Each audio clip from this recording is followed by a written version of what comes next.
Well, we've been chatting over the past few weeks with this year's nominees for Australian of the Year. And South Australia's Australian of the Year is child protection expert Professor Leah Bromfield, who joins us now from Adelaide. Leah, thanks so much for joining us this morning. Good morning to you. Good morning, Emma. How are you? I'm very well, thank you. Congratulations. Has it sunk in that you're up for this big award yet? It's slowly starting to. It still feels quite unbelievable. You don't do the work that I do, research into abuse and neglect, in order to draw attention to yourself, really. So it is taking a bit to sink in.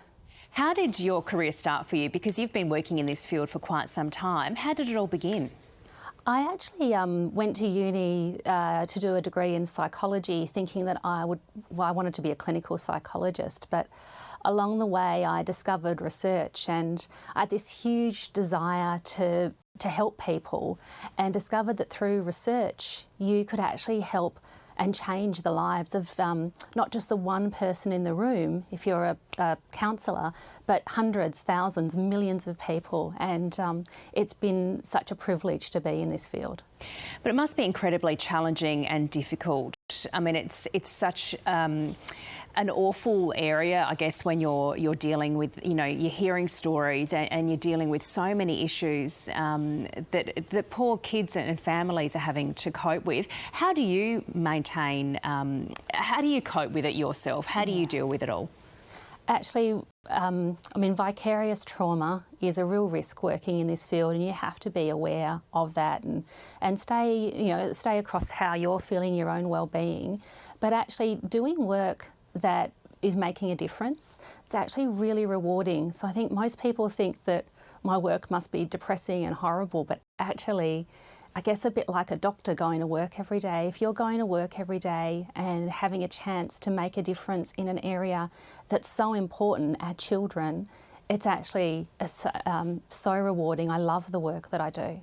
What are you most proud of that you've achieved so far in your career? Yeah, look, my work, I've had two key focuses over the last several decades now. I've focused on the problem of child sexual abuse and the child protection system itself. I'm actually really proud of the successes we've had in the area of child sexual abuse.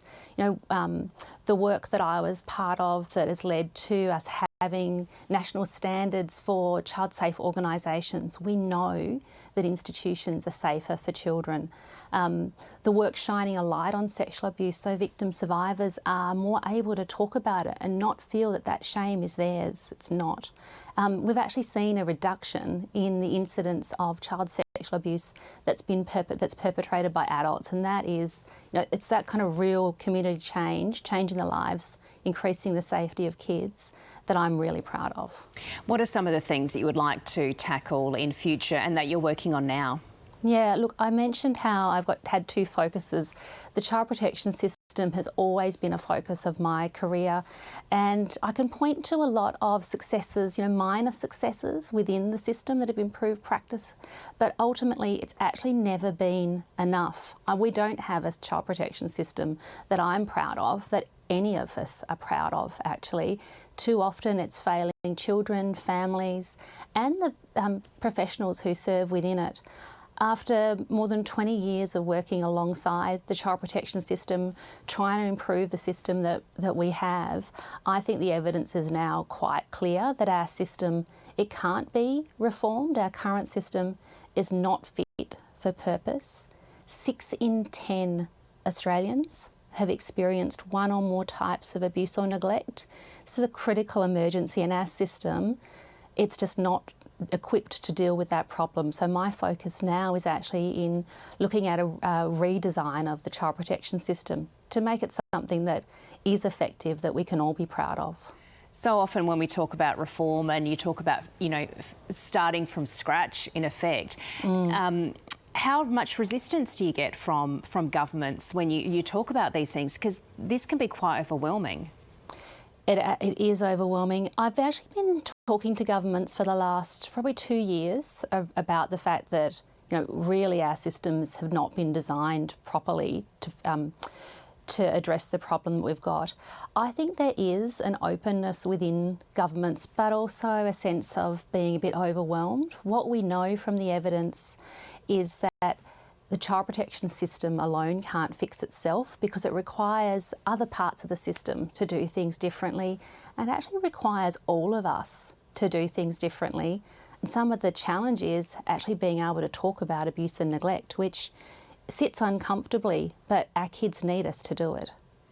Leah, if you do win the award and you are named the Australian of the Year, what would you like to do with that honour, with that award?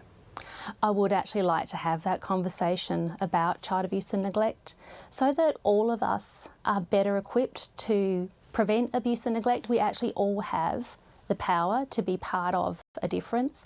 6 in 10 Australian children are experiencing abuse and neglect. Here in South Australia, we've got 1 in 3 children who are reported to child protection by age 10. That's too much. It's intolerable, and I'd like to help us all to be part of making a difference and preventing those harms to kids. Well, Leah Bromfield, I think you've proven you already have made a difference. We thank you for joining us this morning. Congratulations on being named South Australia's Australian of the Year, and best of luck with the big award as well. Thanks so much.